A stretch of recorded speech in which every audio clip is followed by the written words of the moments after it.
Hello everyone, just checking in here on your remote snow day. I'm going to just do one of the problems from your assignment 7 with you so you get an idea of what you're supposed to be doing.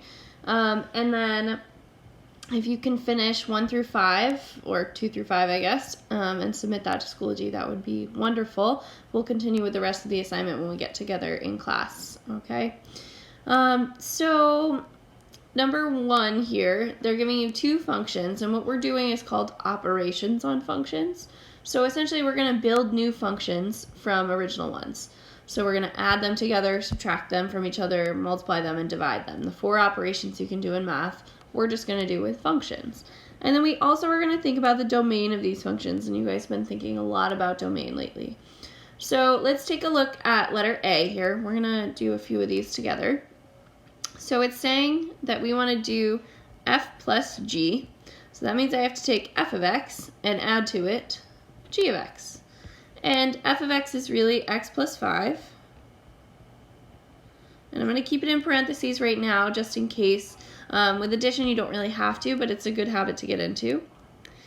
And then we're going to add to that g of x, which is x minus 4. So then I'm just combining like terms to build my new function. So x plus x would be 2x. 5 minus 4 would be plus 1.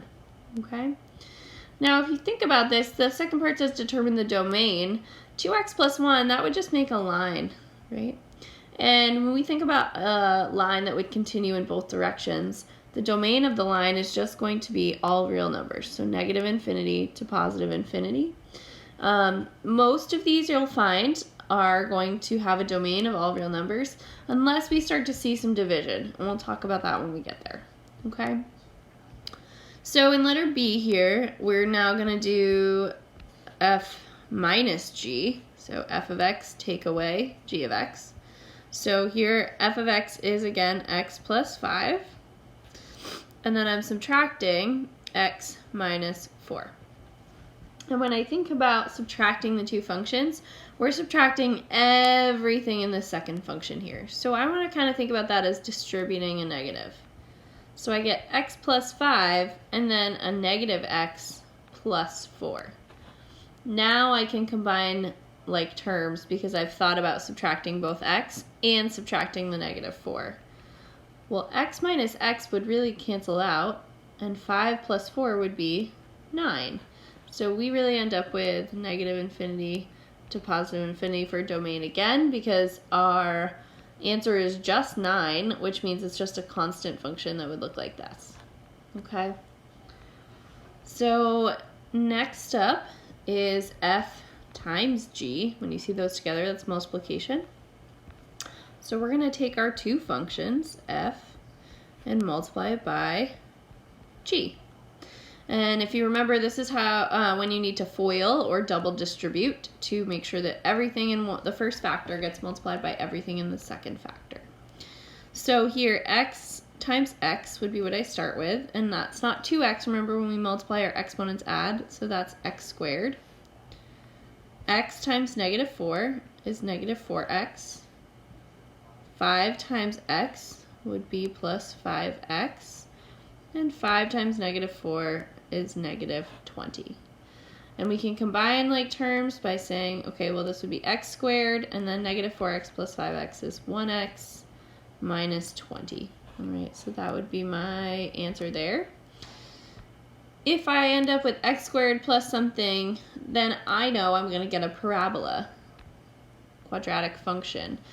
The domain of a quadratic function, you guessed it, negative infinity to positive infinity. Okay?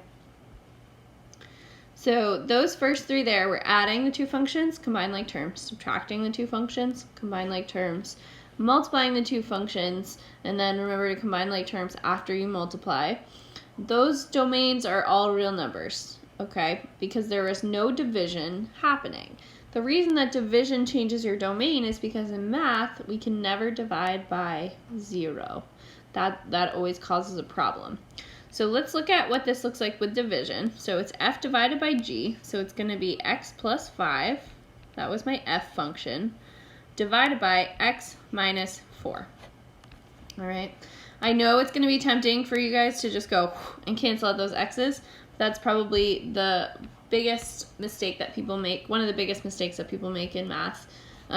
We can't cancel x's when they're connected with addition and subtraction. So this is as simple as we could make it, x plus 5 over x minus 4.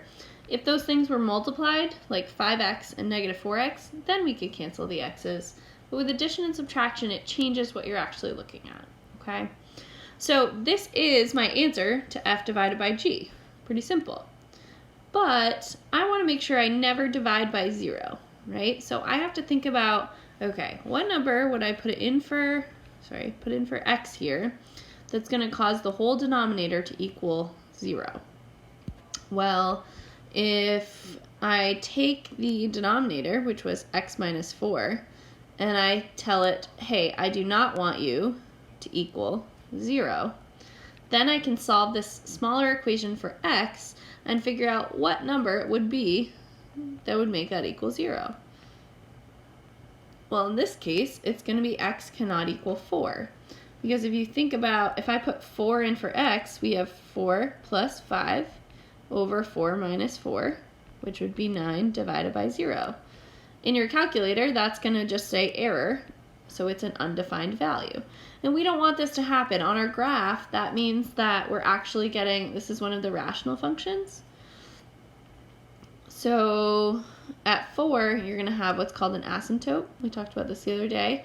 And then you'll have the two pieces of the graph on either side of that, but you won't have any function values right through here, okay?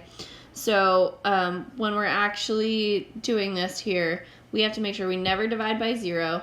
So my final answer is going to be not only the x plus 5 over x minus 4, but we're also going to add on to the end of that, comma, x cannot equal 4, okay?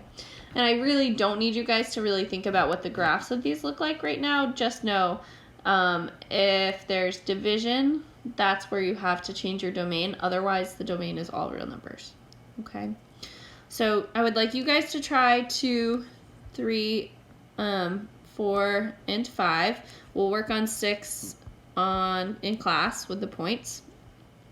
And just a heads up for number 3, make sure when you are trying to add these two together, like 3x squared plus 5 over x, that you turn that into a fraction and make a common denominator. And your common denominator would be x here. So multiplying by x over x, okay? So when you get to number 3, just make sure you're actually looking at combining like terms, all right? Please feel free to email me with any questions and submit these 5 problems before 8 a.m. Friday. Thank you. Have a good day.